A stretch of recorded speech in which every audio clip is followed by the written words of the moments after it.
Ramos es doctorando en estudios artísticos de nuestra Universidad Distrital, becario de esta institución de la convocatoria A1 de Excelencia Académica.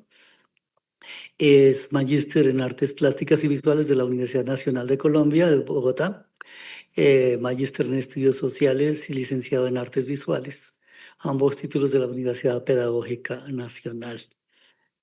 David Ramos es coordinador docente de la Maestría en Arte, Educación y Cultura de la Facultad de Bellas Artes de la Universidad Pedagógica Nacional. Entonces, con la ponencia titulada Hacia la construcción de unas rutas sobre las prácticas artísticas del desarraigo, le damos la bienvenida y la palabra durante 30 minutos a David Ramos. Bienvenido, David.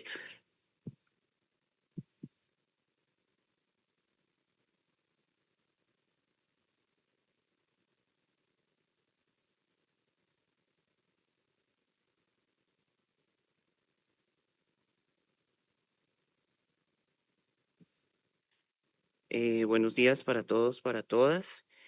Eh, bueno, eh, Anoche cuando estaba haciendo la preparación de esta presentación de hoy, pensé un poco en si hablaba un poco de lo que quería presentar o de si leía un texto. Y pues bueno, me decidí por el texto porque creo que cuando uno nombra la cosa cuando la escribe y luego cuando lee sobre eso que escribió, creo que ahí pasan pues como procesos diferentes. Entonces, quiero hacer como una lectura a modo de presentación de hoy. Este texto es una síntesis de uno de los productos de la beca de excelencia. Entonces, pues bueno, espero ser lo más claro posible. Hacia la construcción de unas rutas sobre las prácticas artísticas del desarraigo. Esta ponencia deriva de mi proyecto de tesis, Narrativas del desarraigo en Guatavita, una mirada sobre un archivo, en donde me pregunto por el desarraigo como consecuencia del traslado del pueblo para la construcción del embalse del Tominé en los años 60. El proyecto se basa en la activación de un archivo personal a modo de proceso de creación desde las artes plásticas y visuales que he construido en los últimos 15 años desde una perspectiva autobiográfica como habitante de Guatavita, que no vivió el traslado, pero que de alguna manera es hijo de ese desarraigo como migrante voluntario a la ciudad. En este marco, presento esta ponencia a propósito del estado del arte de mi tesis, basado en un rastreo y revisión de prácticas artísticas del desarraigo, como las he denominado. Con el fin de ampliar estos análisis, aquí selecciono algunos casos que considero emblemáticos y susceptibles de ser profundizados, agrupados a modo de 5 rutas del desarraigo. Bueno, el estado del arte pues es mucho más amplio, son alrededor de 58 documentos, 59 documentos, y allí hice un rastreo de alrededor de 80 artistas o colectivos que trabajan estos temas del desarraigo. Entonces, si les interesa profundizar, pues está ese texto publicado. Se puede buscar como Prácticas Artísticas del Desarraigo, David Ramos, y digamos que ahí aparece en Google Académico de manera rápida. Punto de partida, el desarraigo y sus memorias como palimpsesto.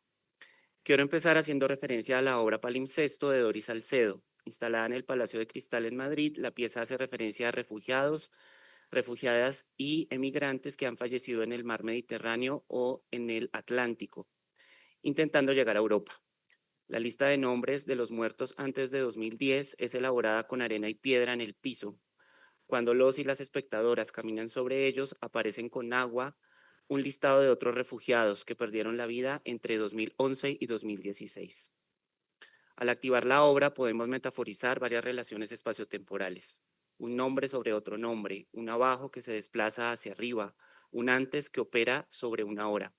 Y aquí está la noción de palimpsesto que me interesa, un tipo de escritura que nos permite percibir las huellas, la memoria de aquello que fue borrado, pero que sigue latente para reescribirse sobre lo escrito. ¿Pero por qué hago referencia a esta idea del palimpsesto?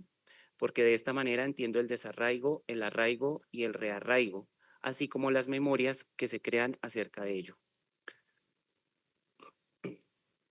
Para hablar de nuestra experiencia de arraigo, no podemos negar la experiencia del desarraigo previa que nos precede, la propia o la de nuestros antecesores. Igualmente, la sensación de pérdida que trae consigo el desarraigo moviliza la creación de nuevas formas de vivir en el presente que nos permite rearraigarnos en el mundo. El arraigo está asociado con el habitar de todo ser humano. Nos arraigamos cuando creamos unas relaciones afectivas con los lugares que nos permiten reclamarlo como propio en relación con unas dinámicas sociales, culturales, afectivas, etc. En palabras de Acebo Ibáñez, las maneras como un habitante se vincula con un espacio es el arraigo, y así el habitar humano aparece como arraigo espacio sociocultural. Por su parte, el desarraigo corresponde a las rupturas de esos modos de habitar. Desarraigarse es sentirse fuera de, es experimentar la pérdida, no solo del espacio físico y su materialidad como objetos y lugares, sino también de prácticas, saberes, personas. El proceso de desarraigo se relaciona con la migración interna o externa, voluntaria o forzosa, transitoria o definitiva. El desarraigo arroja al sujeto fuera de su hogar, de su sociedad y del mundo. De hecho, es el primer daño a la vez existencial y político, dice Loydor. El rearraigo, siguiendo a este autor, es la necesidad de crear condiciones para la recuperación del lugar en la sociedad, las aspiraciones y los deseos de los y las desarraigadas, el reencuentro con las raíces y el sentido de la vida estando en el desarraigo y la transformación del exilio en un nuevo habitar. El rearraigo lo podemos entender como una posibilidad y una acción política en relación con la pérdida de las rupturas que hemos venido describiendo. También permite la reconstrucción o creación de otras formas de vivir y de relacionarnos con el lugar de acogida o el lugar de retorno. Narrar esos desarraigos para construir formas de recordar u olvidar también puede entenderse como palimpsesto. La memoria se activa por capas, por aquello que sigue presente, decimos, grabamos en la memoria, o por aquello que en apariencia no vemos y olvidamos, pero permanece implícito. Hacer memoria sobre nuestros desarraigos y rearraigos resulta urgente en la contemporaneidad. Cuando un sujeto o una colectividad narra su experiencia como desarraigado, se está reconociendo en sus particularidades, nombra lo acontecido y lo que le está pasando en el aquí y el ahora, y sobre todo lo que desea transformar.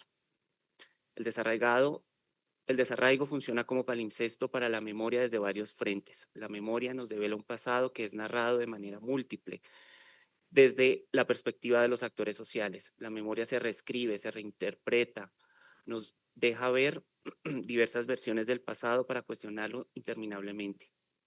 La memoria nos deja ver lo que nombramos, es decir, los recuerdos, y nos delimita lo que olvidamos, lo que es susceptible de ser borrado, pero sigue como huella en el presente.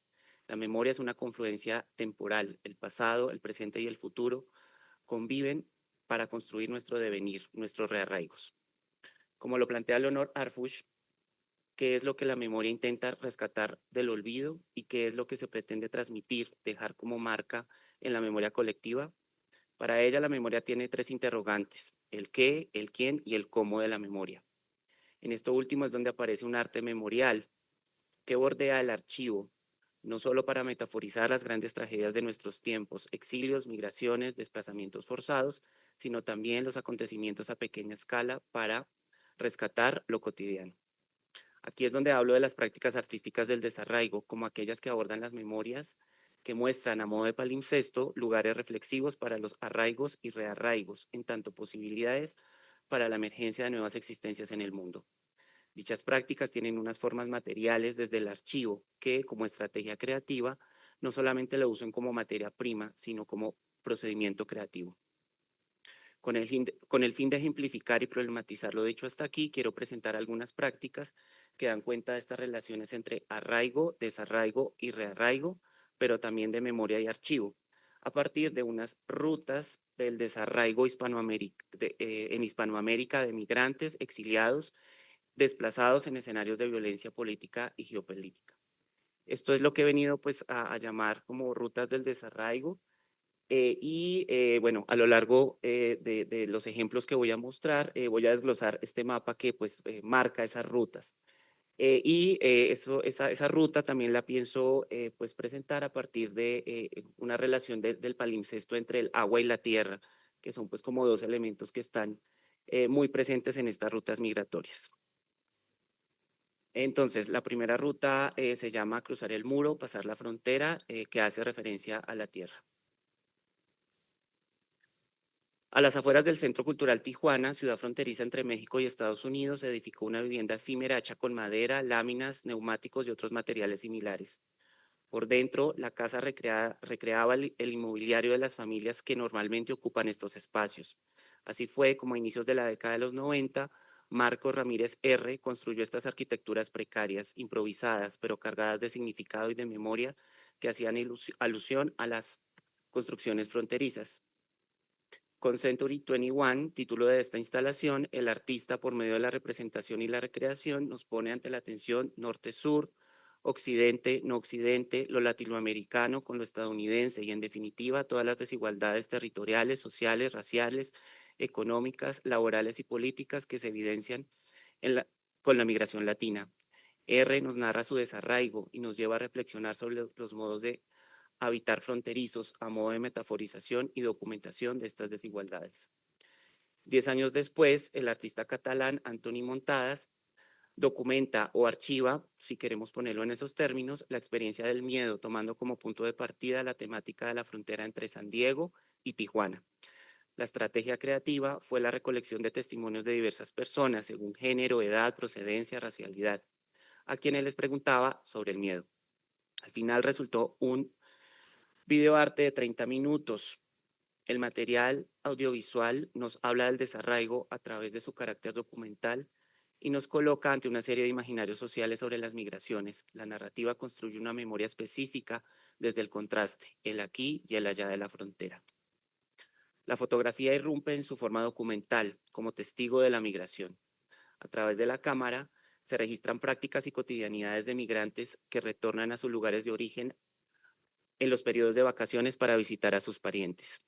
Las imágenes de fiesta de los pueblos de los estados de Durango, Zacatecas o Jalisco en México, celebraciones que se hacen cuando estos mexicanos y mexicanas retornan como migrantes de Estados Unidos, representan una serie de prácticas relacionadas con la hibridez cultural. El fotoensayo, el fenómeno Cowboy, es uno de los primeros del fotógrafo y reportero José Hernández, pero su trabajo sobre la migración latina no para allí. Su fotoensayo más representativo es la serie Éxodo Nacional, 2005-2009, un amplio ejercicio en el que el fotógrafo acompañó parte del recorrido de migrantes que vienen de Guatemala, atraviesan México y llegan hasta la frontera con Estados Unidos. La travesía inicia en Ciudad Hidalgo, Chiapas, después de cruzar el río Suchate y termina en albergues de Tapachula al sur y Tijuana al norte de México. Las imágenes del fotoensayo registran los sucesos del camino, pero sobre todo las violaciones de los derechos humanos cometidas sobre estos migrantes en el recorrido. El ejercicio visual, casi que etnográfico, no solo se convierte en un acopio de hechos ante el ojo del espectador, sino también en una forma de denuncia, de confrontación, desde la poética de la imagen fija que detiene la mirada en medio del movimiento de quien migra. Entre Montadas, R. y Hernández, así como en sus obras, se ubica esta primera ruta del desarraigo vinculada al palimpsesto de la tierra. Un muro divide esa tierra, marca una frontera. Mientras tanto, miles de latinos y latinas intentan pasar al otro lado, motivados por la promesa de una nueva vida, la tierra prometida. El muro es emblemático como símbolo de transición, a modo de rito de pasaje, pero también de la diferencia, la segregación y el empobrecimiento latinoamericano. En este escenario es donde las narrativas de las prácticas artísticas del desarraigo configuran unas memorias vinculadas con problemas de la frontera y las dinámicas geopolíticas entre Estados Unidos, México, Centroamérica y el resto de América Latina. Cruzar el mar, salir de la isla, segunda ruta del desarraigo, el agua. Un bote hecho de botes acomodadas cuidadosamente sobre el suelo, una serie de pequeñas lanchas se ubican dirigiéndose hacia la misma dirección, hacia el frente, sin deseo alguno de retornar. Su fabricación con materiales encontrados que de seguro flotan sobre el agua, como madera, recipientes, zapatos, finaliza cuando son ordenados, acumulados y archivados para formar la silueta de una balsa más grande. Es el artista Alexis Leiva quien encuentra y recoge estas materias para crear esta instalación. Navegar sobre las aguas del Mar Caribe desde las Antillas, en especial desde Cuba, es la acción que el artista nos muestra en su despliegue de estas barquitas. La referencia al trayecto nos lleva a pensar en la metáfora del recorrido realizado de manera ilegal, donde la barca aparece como símbolo de la migración y del desarraigo, y también de la esperanza y el inicio. Ubiquémonos en el contexto de la Revolución cubana, a inicio de los años 60 del siglo XX. La Iglesia Católica y el gobierno de Estados Unidos emprendieron la Operación Peter Pan, llevando a miles de niños y niñas cubanas a este país como una medida para evitar el adoctrinamiento comunista. La artista Ana Mendieta fue una de estas niñas. Solo después de 2 décadas puede regresar a su natal Cuba, luego de obtener un permiso especial. En su estadía al interior de la Cueva del Águila del Parque Nacional de Jaruco, talla sobre rocas una serie de 10 petroglifos con siluetas de deidades femeninas de la cultura taína. En esculturas rupestres podemos rastrear su necesidad de retorno a los orígenes, marcado por la cultura afrocubana, la feminidad y el cuerpo. Mendieta vuelve a su tierra para rearraigarse. De nuevo el palimpsesto del agua con la tierra. Después de atravesar el mar como camino de regreso, deja el continente y vuelve a la isla para retornar a la tierra grabando, dejando una marca en las rocas milenarias. Vayamos unas décadas más adelante. En este lado del muro estamos en el contexto del proceso electoral del 2012 en México. Al otro está Corona, un barrio de Queens en Nueva York, el hogar de varias comunidades latinas. En este lado del muro nace el Partido del Pueblo Migrante, PPM. Al otro, el Movimiento Inmigrante Internacional. En ambos lados del muro está como gestora de estos proyectos Tania Bruguera, hija de padres que apoyaron la revolución inmigrante voluntaria hacia finales de los 90 a Estados Unidos para realizar sus estudios posgraduales. En este lado del muro, en México, Bruguera crea el PPM como una organización para lograr la presencia política de los ciudadanos expulsados de sus lugares de origen y sus derechos. Al otro lado del muro, la artista pasa un año en un espacio comunitario del barrio para establecer el movimiento inmigrante y crear vínculos sociales para pensar la reforma migratoria, la representación política y las condiciones de inmigrantes. Con estas iniciativas podemos entender el problema de la migración en Estados Unidos de una manera más amplia. Desde el activismo artístico, las prácticas comunitarias y político-sociales de Bruguera, sus proyectos expanden la noción de obra, de artista y la institución arte, para ubicarse y enunciarse desde procesos sociales que funcionan como espacios de reivindicación y de lucha por derechos de migrantes. A diferencia de la ruta anterior, en donde los trayectos se daban sobre la tierra continental, esta segunda ruta del desarraigo se hace sobre las aguas, a mar abierto, con peligros climáticos y de controles migratorios que ello implica. Ahora la barrera simbólica que marca la diferencia entre sur y norte ya no es el muro, sino el mar. Como palimpsesto, en esta ruta también confluyen otras estrategias de arraigo. El afán de retornar a la tierra luego de atravesar el mar, junto con la acción política y la movilización social en el lugar de recepción migratoria. La nueva tierra aparece como lucha. Exiliarse, huir del sur, tercera ruta del desarraigo, entre la tierra y el mar. Una pieza audiovisual inicia con imágenes de archivo. Se trata de fragmentos del film Todo es ausencia de Rodolfo Kuhn.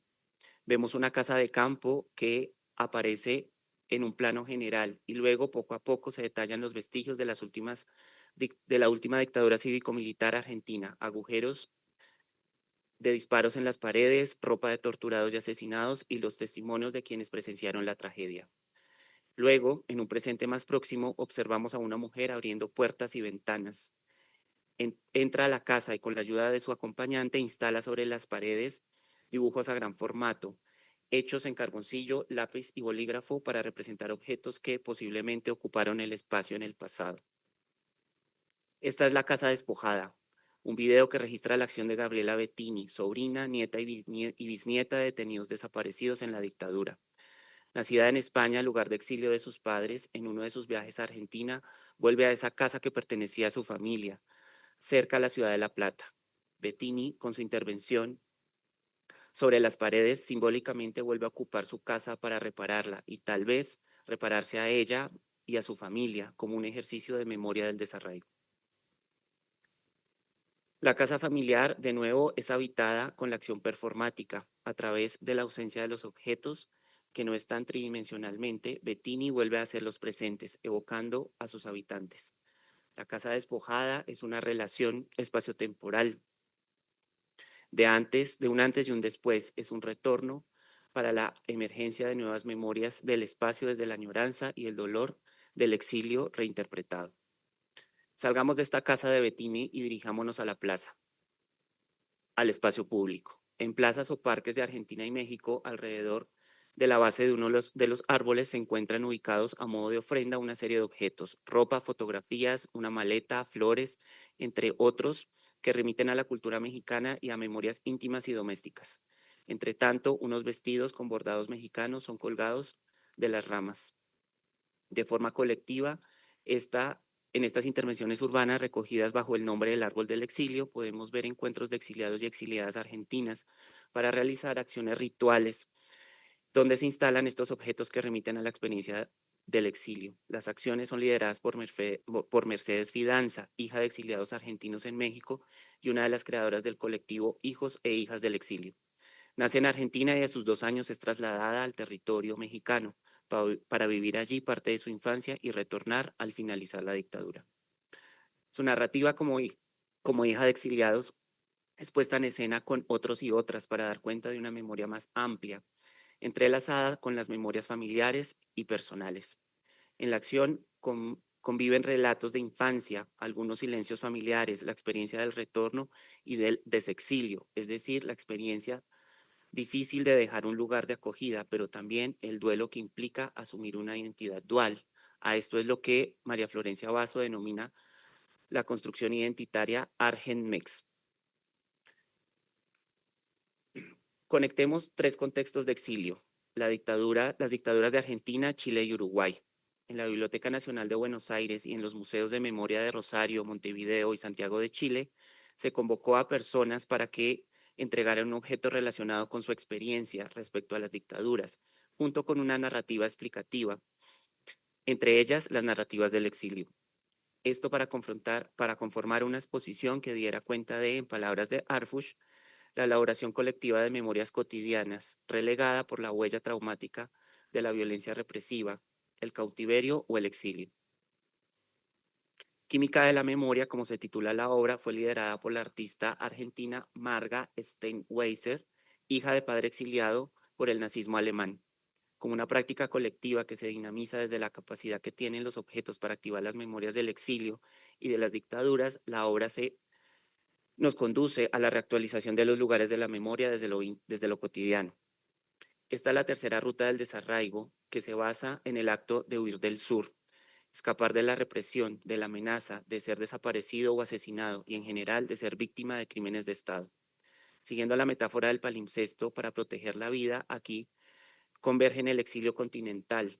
El lugar de acogida está en la tierra americana, principalmente en México, con el exilio transatlántico. El lugar de acogida está al otro lado del mar, del agua, en Europa, por ejemplo.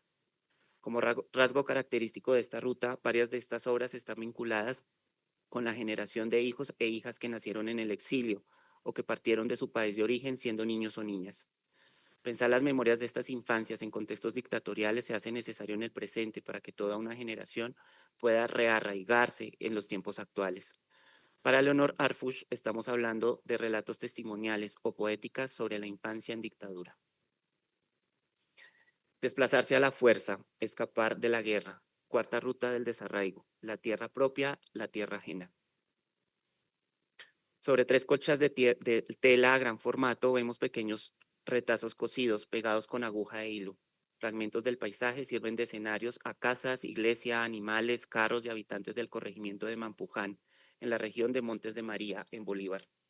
Pero las escenas se tornan dolorosas y caóticas cuando nos percatamos de la presencia de grupos armados, específicamente de paramilitares, representados con telas camufladas y fusiles en las manos. Primera colcha: la memoria de los inicios de la violencia y del desplazamiento forzado. Segunda colcha: la memoria de la experiencia del desplazamiento de Mampuján en el 2000, cuando tras la amenaza de los paramilitares, los habitantes huyen hacia el municipio de María la Baja. Tercera colcha: la memoria después de la reubicación, el hacinamiento, la incomodidad y la estigmatización. De esta manera, un grupo de mujeres conforman el colectivo Tejiendo Sueños y Sabores de Paz para narrar y hacer memoria del conflicto armado. El trabajo de estas tejedoras ha sido amplio, pero la selección de estas 3 piezas nos muestra, son una muestra de cómo el bordado se ha convertido en estrategia para los procesos de reconciliación, reparación, duelo colectivo y de rearraigo. La memoria colectiva desde la voz femenina del conflicto no solo permite la representación lineal o el archivo acumulativo de relatos individuales, también es un ejercicio de memoria como acción política que reivindica a las mujeres en la narrativa pública del conflicto. Si las tejedoras de Mampuján han usado las manos para narrar el conflicto y el desarraigo, Livia Posada usa los pies. Puestas en la pared a la altura del suelo, nos encontramos con 12 fotografías que recuerdan fragmentos de cuerpos desde los pies hasta las rodillas. Al acercarnos, vemos sobre estas pieles dibujos de mapas, líneas que indican trayectos, puntos que marcan lugares y otras convenciones para señalar el lugar de origen o el número de desplazamientos. Posada trabaja con varias personas víctimas del conflicto, en su mayoría mujeres. La artista les escucha atentamente, traduce estas narrativas en dibujos sobre pies y piernas y al final hace un registro fotográfico. Esto es Signos Cardinales, una obra que funciona como un mapa que usa el cuerpo como forma de narrar el conflicto, el pasado y el desarraigo. Como archivo vivo, el cuerpo es soporte, es huella del tiempo y de las experiencias dolorosas. Posada escribe sobre el cuerpo a modo de palimpsesto. Los pies dibujados que permanecen fijos en la imagen paradójicamente aparecen como metáfora del movimiento y testigo de los desplazamientos. Siguiendo la idea de recorrido desde la acción de caminar y moverse, regresemos a Mampuján. En uno de los salones de la escuela rural del corregimiento, abandonada después del desplazamiento masivo, se encuentra un tablero con letras de colores A, E, I, U. Justo al lado, un segundo salón y otro tablero con la frase a punto de borrarse: lo bonito es estar vivo. Esta es la experiencia que narra Juan Manuel Echavarría cuando recorrió Mampuján. A partir de ese momento, ha retratado tableros de escuelas deshabitadas en varias regiones del país. Todo comenzó en Montes de María y luego en Chocó y Caquetá. El proyecto se denomina Silencios y a la fecha ha documentado cerca de 194 escuelas y 200 tableros. La poética de Echavarría es contundente. Sus referencias a la ruina y a los espacios y objetos abandonados y despojados por culpa del desplazamiento nos ponen ante la tensión entre la presencia y la ausencia del desarraigo. Cada imagen nos lleva a preguntarnos por tiempos pasados y por la suerte de los y las habitantes que allí estuvieron. Así, como las letras del tablero y su contenido, esas ruinas contenidas en imagen permanecen como palimpsesto. Las presencias pasadas en los espacios siguen vivas y sus fotografías emergen ante nosotros como huella de la memoria del conflicto, reclamando lo bonito es estar vivo. Las tejedoras de Mampuján, Posada de Chavarría ejemplifican esta cuarta ruta del desarraigo, que a diferencia de las anteriores ocurre al interior del país. Esta vez el desplazamiento no es transnacional. El lugar de desarraigo no atraviesa tierras internacionales, tampoco el mar. El desarraigo emerge en un territorio ajeno que no le pertenece a quien tuvo que salir a la fuerza de su casa, su escuela o su pueblo.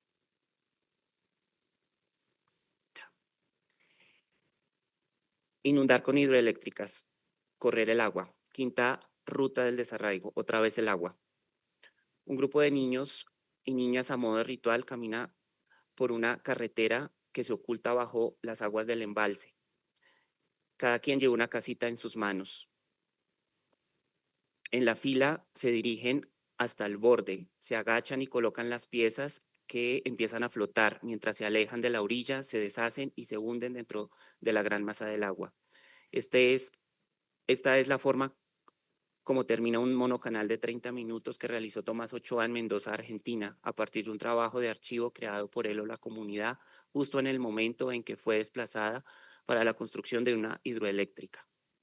El material tiende a ser evocador y poético en relación con las memorias y las formas de habitar de quienes obligatoriamente fueron reubicados. El audiovisual tiene un gran valor documental, pues narra y denuncia las consecuencias de la construcción de megaproyectos impulsados por las lógicas del progreso, en este caso de hidroeléctricas. Ahora dirijamos la mirada a la ribera del río Magdalena. Así como los y las niñas en Mendoza, comunidades afectadas por la construcción de la represa El Quimbo en el Huila, realizan acciones, danzan con el agua y escriben con el cuerpo. Mediante talleres, un primer proceso se llevó a cabo con el colectivo Jaguaos por el territorio. En estas prácticas lideradas por la artista Carolina Caicedo y conocidas como geocoreografías, se emplea el cuerpo como herramienta política. Trabajo comunitario conjunto a la realización de performances para reflexionar sobre los espacios rurales públicos, los ecosistemas, la importancia de los ríos, las prácticas cotidianas o los impactos negativos del embalse como experiencias corporales. Las geocoreografías son ejercicios que acontecen en territorios directamente afectados, transformados violentamente y en constante peligro. Si seguimos el cauce del río Magdalena, en algún punto se encontrará con el río Cauca, otra de las víctimas del conflicto armado colombiano y en este caso de las hidroeléctricas. Ubicado en la cuenca del río en la altura del departamento de Antioquia, el monstruo de Hidroituango ha sido uno de los megaproyectos hidroeléctricos más emblemáticos recientes y con graves consecuencias ambientales y socioculturales.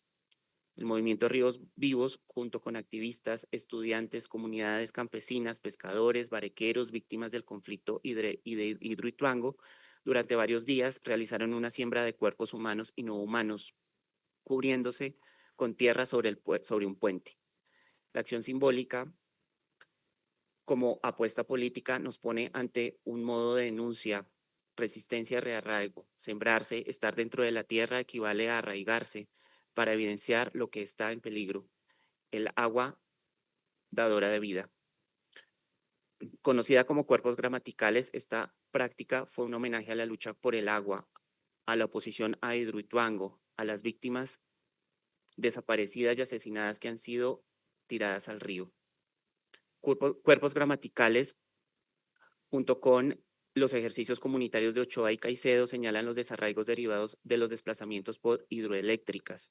Esta es la quinta y última ruta de prácticas artísticas motivadas por este fenómeno.